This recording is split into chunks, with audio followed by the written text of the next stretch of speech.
In today's episode, the 1983 BMW range.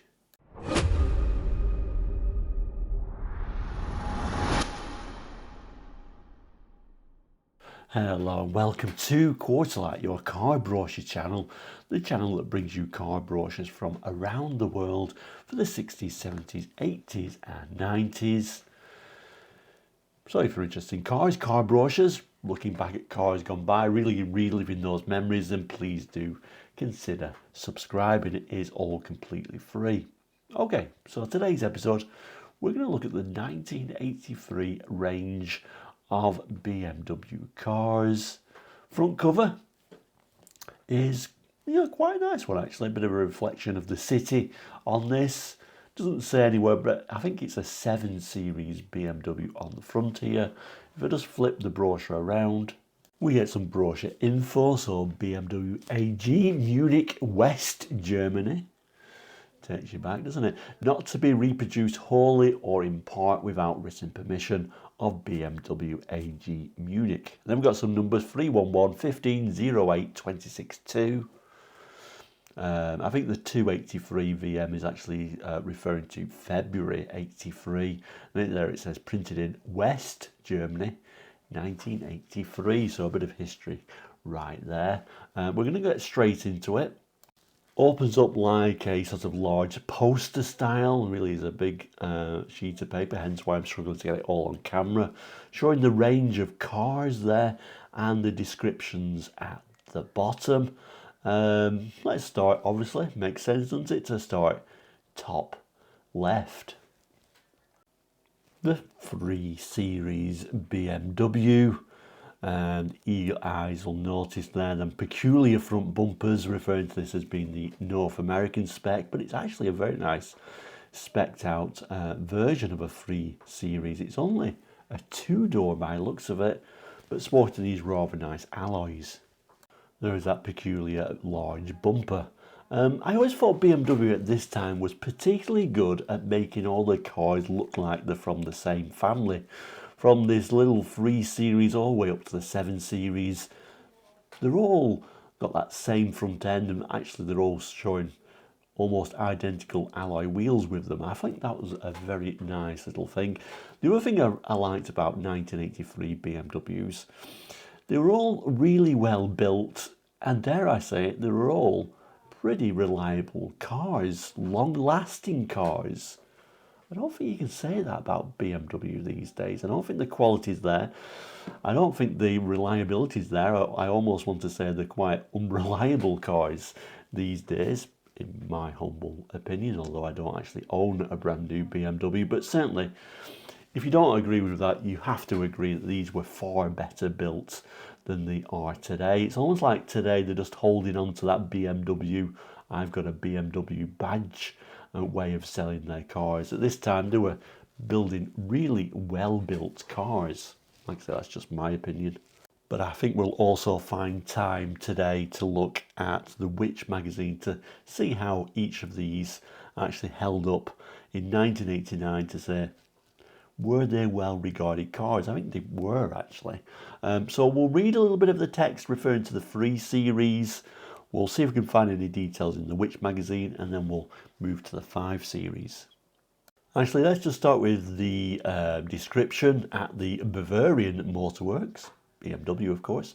Our concept of extraordinary performance and innovation engineering began in our engineering department decades ago. So while others have been veering back and forth between luxury and efficiency, or now performance, BMW has always concentrated on building the finest high-performance driving machines it is physically and technically possible to build. Moves on to tell us about the BMW 318i, the first sports sedan capable of replacing a legend. Obedient to the credo that performance is the true measure of a car's worth, BMW has spent over 50 years evolving machines as nearly perfect as German engineering can make them. By the unswerving standard, the 318i is one of the most refined sedans BMW has ever built. It runs on a suspension that represents the maturing of a design bred on race courses. Car and driver deemed it handling and road holding magnificent. Its L Jetronic fuel injection system helps extract even more exuberance from an already willing engine. And these improvements and a host of others such as brakes, steering, aerodynamics and electronics have earned acclaim for the 318i on both sides of the Atlantic.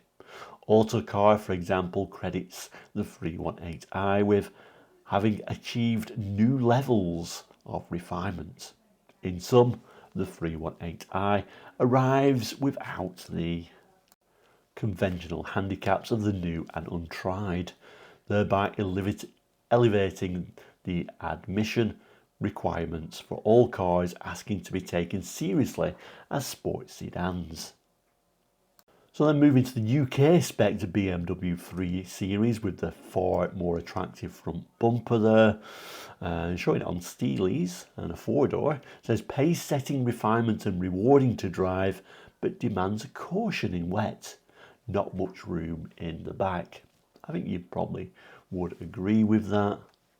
Acceleration, 323i exceptional. Engine commendably smooth, flexible, gears good, relaxing in fifth, steering very responsive, fairly heavy when parking, handling excellent, grip very good, though careless use of power could break grip at back in wet, stability good, good brakes, driving position good, but tall people in front might lack leg room and headroom if sunroof fitted.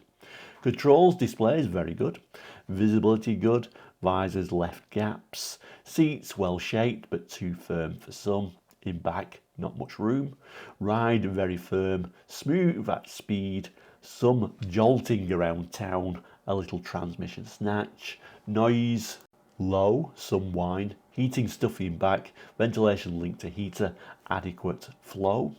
Earlier 316 similar except acceleration very lively, handling grip unpredictable in wet, stability less good. Shows the report there for the 323i in Jan 84 and the 316 in July 81. Few car facts, I'm not going to read it all, but it's saying DIY average, getting spares some difficult. Depreciation very low for the 316 and 320i, low for the 323i. Top speed of the 316 is 104, top speed of the 323i 123. Reliability looks very good. Average is the circle, star is above average. So moving back to the 5 Series in our all range BMW Brochure for North America. Front bumper on the 5 Series looks particularly horrendous on the North American spec model, I must admit. And these little fog or driving lights, well, if I saw that car, I would say someone's been to get some very cheap fog lamps. Halford Special, you would not think that was a dealer fit or manufacturer spec lights, would you? They really look like they've been hung on there as an afterthought. Alloy wheels again, very nice. And like I say, I do like how BMW really made them look all parts of the same family, whether he was on a relative luxury budget, I guess, or going crazy and buying a 7 Series. They all look like they're from the same family, don't they? Those unusual designed front head restraints. I must admit the 5 Series in particular was one of my favourite BMWs at the time, although I never actually had the pleasure of owning one. But overall, I think this is my favourite generation of BMWs actually. Anyway, let's see what it's got to say about the 5 Series. The BMW 528e and 533i. The difference between advanced gimmickry and advanced technology. One of the ironies of buying a new car is that there really is no guarantee that the car will be genuinely new. For ultimately, newness has more to do with the inventiveness of a car's technology than within the year in which it was built, and no cars exemplify the distinction more conclusively than the BMW 528e and the 533i. At the heart of the 528e, for example, is an inspired paradox called the ETA engine, designed to reconcile high efficiency with high performance, while the 333i sports a 3.2 litre fuel injected engine so zealous it seems to turn fuel into adrenaline. Each of these engines is assisted by digital motor electronics, DME, one of the most advanced computer-driven engine control systems available, and both cars benefit as well from a refined version of what car and driver called the single most significant breakthrough in front suspension design in a decade. These and other technological firsts make the 528e and 533i rare amongst expensive luxury sedans, for each is chronologically new without being technologically old. So yeah, brochure writers are particularly weird and write a lot of nonsense. But anyway, let's get back to a few more facts. BMW 5 Series pre-February 88. What's it saying on here? Smooth, sporty four-seater, but if driven very hard, handling and grip might catch out the unwary. Acceleration 528, very rapid. Engine smooth, flexible. Gears unusually light. Smooth, clutch heavy. Steering powered yet informative, usually good. Handling very good but tricky at the very high limit. Grip at back, lost suddenly in wet. Unpredictably on bumps. 2. Stability, braking mid-corner at speed, best avoided. Car nudged off course by side winds, brakes good. Driving position very good. Controls mostly well placed. Displays well liked, except instrument lighting. Visibility good, but hampered to rear by head restraints. Seats very firm, comfortable. In back, limited headroom, fair leg room, a squeeze for 3. Ride firm, mostly smooth, quiet. Heating and ventilation very good. Looks like they tested a new one in February 83 and it was a 520i. Carfax DIY average, getting spares some difficulty. 520i, middling depreciation, top speed of 117. Too few members reporting for reliability, but I think there was probably similar to the 3 Series. And rather weirdly, it doesn't look like the budget allowed them to test anything more than a 5 Series, so no 6 Series and 7 Series mentioned here. But of course we do have the 6 Series and the 7 Series in this brochure, so it will of course carry on. 6 Series was always a particularly attractive car at this time, I always found.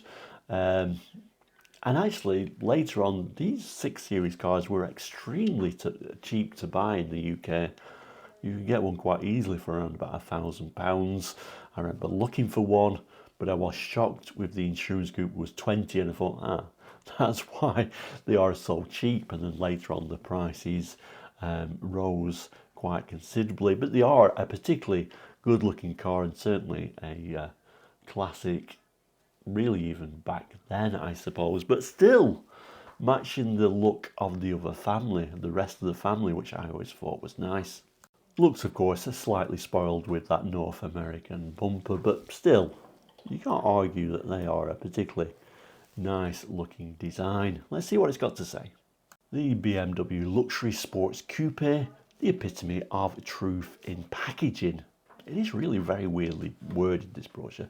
Anyway, those who venture into the sparsely populated marketplace for an expensive sports coupe would be well advised to do so with caution, for it is a place of illusions where high performance styling abounds while high performance itself is in considerably short supply, apparently. Finding a coupe whose performance lives up to its styling requires a considerable amount of insight, and no car so thoroughly repays such vision as the BMW 633 CSI. The 633 CSI is a car whose virtues are based upon genetics as opposed to cosmetics. The heir to a legacy of performance carved out trophy by trophy on the great race courses of Europe. So while leaving no creature comfort unattended and omitting no refinement of styling, the 633 CSI offers a driving experience so unique it's led one journalist to call it the class of the field in a field of one. According to another journalist writing in Auto Week, the 633 CSI is the benchmark, a car without which you won't know how to judge anything else. And then we move on to the 733i. Let's have a look at that. The flagship model, the 7 Series. I always like the 7 Series. You didn't see many of them around, but they did have rather huge depreciation actually really for a BMW, so you could pick these up exceptionally cheap. And I think this was the time when, you know, you can pick them up very cheap and there was still a pretty reliable automobile at this time.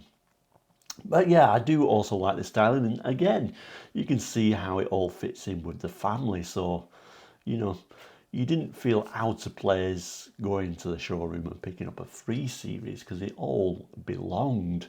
I like the overall styling of the 7 Series actually. The seats in this one are particularly interesting. Look at those brown leather seats, lovely. Of course, not a cheap car at all. One of the things I really don't like about more modern BMWs is how they kind of like finish off the rear end, but this is absolutely beautiful how they finish the rear end of this one. Anyway, I'm waffling, let's have a look at the text. The BMW 733i, our status symbol is under the hood, not on it. Over the years, the hoods of expensive luxury sedans have been adorned by winged warriors, sylph-like maidens and various other icons. Yet none of these symbols of wealth and status is necessarily symbolic of extraordinary performance. It's a real poke at some luxury cars there. Which BMW believes is the only thing that makes an expensive sedan worth the money. The BMW 733i, in contrast, is a luxury sedan that wears its priority elsewhere, such as under the hood, where you will find a 3.2 litre engine that has long been the consensus choice as one of the world's most refined power plants. Operating in tandem with the engine is a wealth of technological innovations, among them BMW's service interval indicator, energy control and digital motor electronics DME. These innovations are further complemented by a front suspension so advanced it has been awarded an international patent, and steering that reminds you not so much of limousines as race cars. These and other feats of engineering have caused car and driver to say of the 733i that it can take a limited amount of time and turn it into an experience to be savoured for always. Yeah, it's a lot of old nonsense, but no doubt about it. At this time at least, they were pretty fine automobiles, and I would have happily had any of these in the 80s and 90s. Lovely cars, much preferred this decade of styling, but I also preferred this sort of really good craftsmanship that went into these cars that seem to have been lost. Anyway, thank you so much for watching today's Quarterlight and the BMW series of fine cars for 1983. Which one would you have chosen, or indeed would you preferred a different generation? But thank you so much for watching today.